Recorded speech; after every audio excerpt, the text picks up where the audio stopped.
Welcome back to the Better Learning Podcast. We are continuing our conversations at EDspaces in Columbus, Ohio. We hope you're enjoying this series, and let's dive back in. Why don't you start? Just give your name and your title and your organization. My name is Jesse Readlynn. I'm an interior designer with Hunt Architects based out of Western New York, Horseheads, Rochester, down in PA as well. So awesome. So 2 questions for you today. First one is the term radically student-centered. What comes to mind when you hear that term? Yeah. The thing that really, I was thinking about this the last couple of days, connecting all the dots. So there's so many aspects of a school day, a school environment, a school career for a student that, that is influenced by so many different factors. And being able to sort of take that big picture and connect all the dots, between the pedagogy, the leadership in the school, assessment of students, and connect that with the space and the community engagement, all these things coming together around that student to support them in their journey in education. So I think a lot of times we can kind of think about one thing at a time. You can look at the furniture, you can look at the lighting, you can look at the acoustics in a space, you can look at how the student is assessed in testing.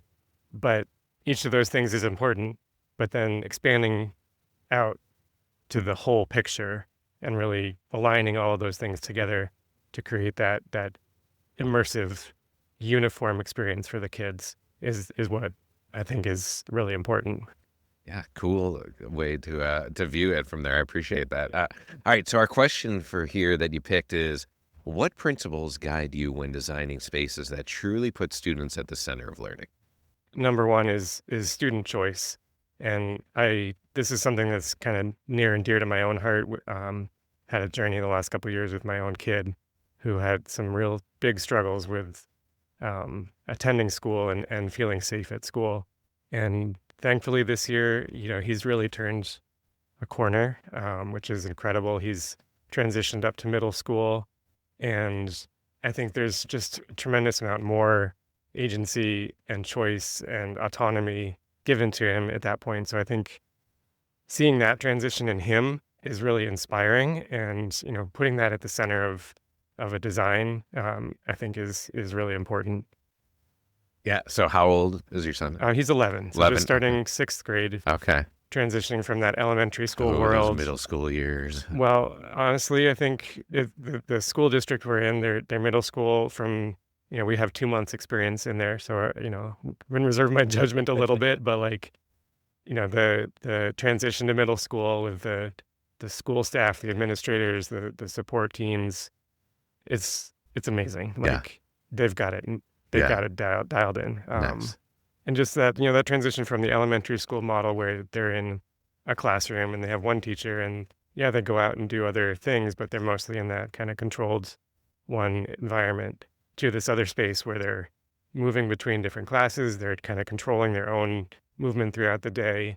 They've got different teachers, different environments.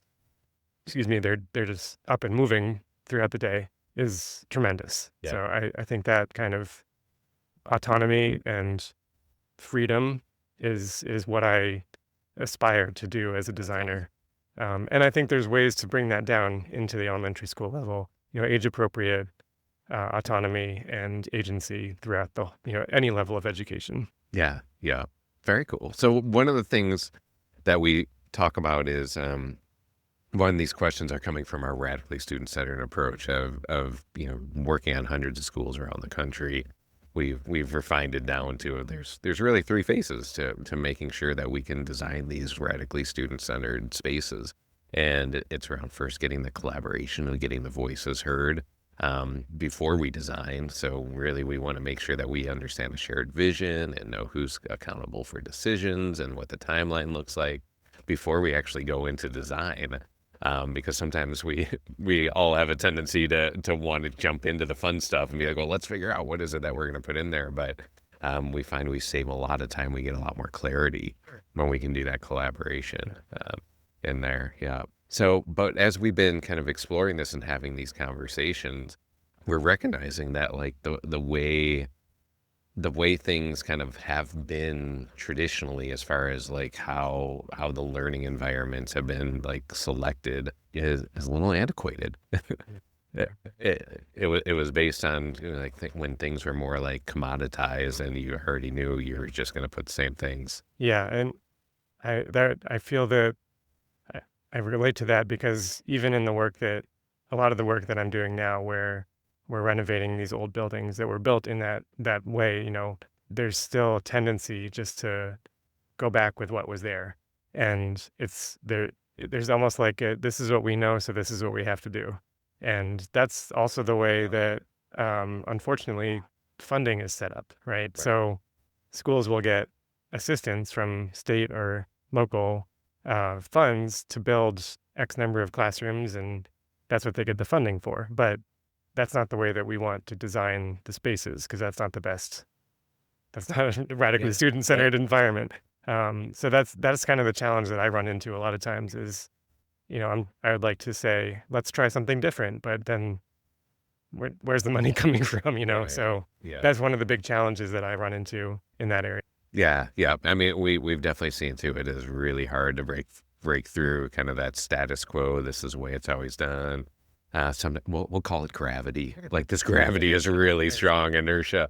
But when we look at kind of when a community has this like once in every 50-year opportunity to build a new school or renovate it, we're looking at it, so we can't miss those opportunities. Too many times we're missing it. So we've been really focused, how do we connect? Yeah, we really need to connect the built environment with learning and instruction, with the interiors, the learning environment. And when we can really get all those integrated, those learning spaces integrated. It brings to mind that pre-designed community engagement that is, I think, for probably the way a lot of firms operate is, there's a building condition, there's a sort of a referendum based on the building condition. It's kind of these steps that have been put in place, and that's kind of leading to the same outcomes. So how do you shift away from that? So that's what we're trying to make sure that we don't miss these opportunities. We really recognize that there is a better way to do it, and it typically is building that collaborative team early on, so that you can connect those three. I've never had an experience where we've really actually gone in and sat directly with students and gotten feedback directly, worked with them. And I would love to be able to do that more.